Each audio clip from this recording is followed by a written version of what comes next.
As adversidades climáticas no cultivo te preocupam? Aprenda os conceitos básicos com o especialista César Pirajá.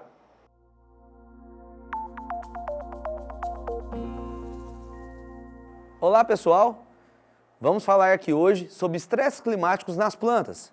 Me chamo César Pirajá e sou formado em Engenharia Agronômica pela Faculdade de Ciências Agrárias e Veterinárias Unesp Jaboticabal. Tenho 10 anos de formado já e na empresa SATS ocupo o cargo de Coordenador Técnico Comercial da região Sudeste. Já há 7 anos eu estou na empresa. Como que a gente pode definir o estresse em plantas? Estresse em plantas são qualquer condições ambientais ou não que vão atrapalhar ela a expressar todo o seu potencial genético. Nós temos os fatores bióticos e abióticos, onde os fatores bióticos são aqueles o quê? Outros seres vivos vão interferir nessa cultura. Por exemplo, ataque de pragas, doenças. Já os abióticos são induzidos por quê? Organismos não vivos. Como? Condições climáticas.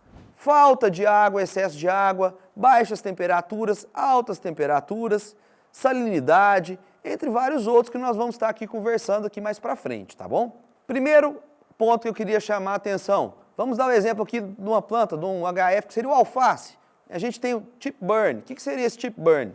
Seria aquela queima das bordas da folha, que é ocasionado pela deficiência do nutriente cálcio, tá certo? O que seria esse nutriente? Qual que é a função dele?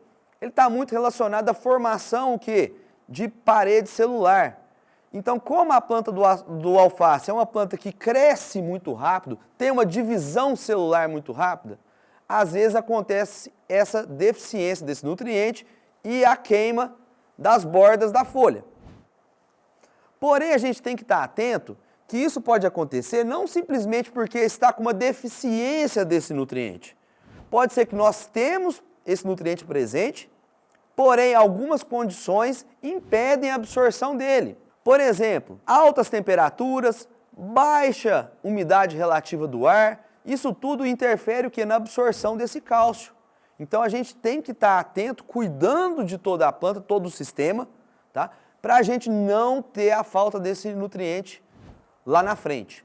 Então o que a gente pode estar fazendo? Se for um cultivo protegido, por exemplo, se for uma estufa, a gente pode estar tomando conta do que? Se for uma hidroponia, aumentando o potencial osmótico dessa solução para a planta conseguir ter uma facilidade maior de absorção.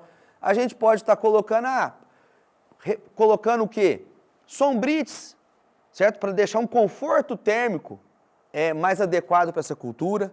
A gente pode estar aumentando a ventilação dessa estufa, para daí a gente conseguir aumentar a transpiração dessa planta, consequentemente ela conseguir absorver via raiz esse cálcio. Sem contar que a gente pode estar interferindo em o quê? Aplicações foliares desse nutriente, que aí a gente vai conseguir ter uma eficiência ali maior quando a gente tiver esses estresses, essas condições que vão causar esses estresses. Outra questão é a podridão apical dos frutos. O que seria essa podridão? Vamos dar um exemplo, uma cultura muito comum de acontecer, seria o tomate. A gente vê o quê? O fundo do fruto fica com mancha escura. Isso é devido também a uma deficiência de cálcio, que outra vez, igual comentei no alface, pode ter a ver com a falta realmente do nutriente que está faltando ou alguns fatores que estão interferindo na absorção desse nutriente. Por exemplo, alta acidez no solo, então um solo muito ácido. Estresse hídrico, está faltando água, a gente sabe, né? A planta, ela não come, ela bebe. Então o nutriente tem que estar o quê? Dissolvido na solução do solo para ela conseguir absorver. Se estiver faltando água, consequentemente a gente não tem essa absorção. Excesso de temperatura muito alta, umidade relativa baixa. O que acontece? A planta fecha o estômago. Se ela fechou o estômago, a gente tem que lembrar que ela trabalha igual uma bomba. Ela o quê? Ela perde água para a atmosfera para absorver água pelo sistema radicular. Outros estresses que nós temos na planta seria as escaldaduras. O que seria essa escaldadura? É a queima de qualquer tecido, mais comumente acontece o quê? Aonde? Nas folhas.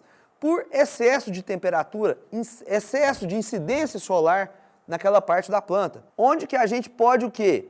Trabalhar alguns fatores para minimizar essa escaldadura. Se for um cultivo protegido, a utilização dos sombrites seria uma boa opção para a gente reduzir essa incidência solar que está em excesso, para não ter esse dano. Outro ponto seria o quê? A utilização de uma planta bem equilibrada nutricionalmente. Temos alguns aminoácidos que vão nos ajudar a evitar essa escaldadura.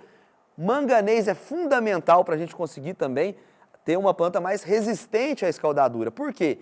O manganês, ele é o elemento responsável por pegar a energia solar e transformá-la para ter a fotólise da água, que é a quebra da água para a realização da fotossíntese. Se eu não tenho manganês, essa energia ela não é dissipada, ela fica ali concentrada e dá o sintoma da escaldadura, que é o quê?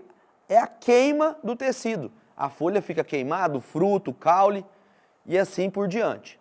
Então, gente, vamos pensar aqui agora, dar um resumo geral da nossa aula. A gente está falando de fatores que são o quê? São estresses, seja vindos de outros seres vivos, ataques de pragas, ou seja, estresses de organismos não vivos, como a gente comentou aqui, excesso de temperatura, falta de água, excesso de água, baixas temperaturas, a gente deu uma comentada de uma forma geral. Então a gente tem que lembrar que nós temos estresses provocados por seres vivos e por questões naturais climáticas, que nós podemos tentar controlar ou não.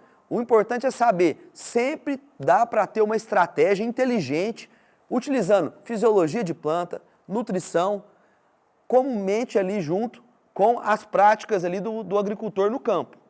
Então, isso que é importante, temos como manejar isso, mitigar esses efeitos. É importante só entender o porquê deles, para daí a gente tomar as melhores estratégias. Gente, eu queria agradecer, me colocar à total disposição, estão aí meus contatos, qualquer dúvida, pode mandar mensagem, mandar e-mail, estamos à disposição. Agradeço a todos e muito obrigado.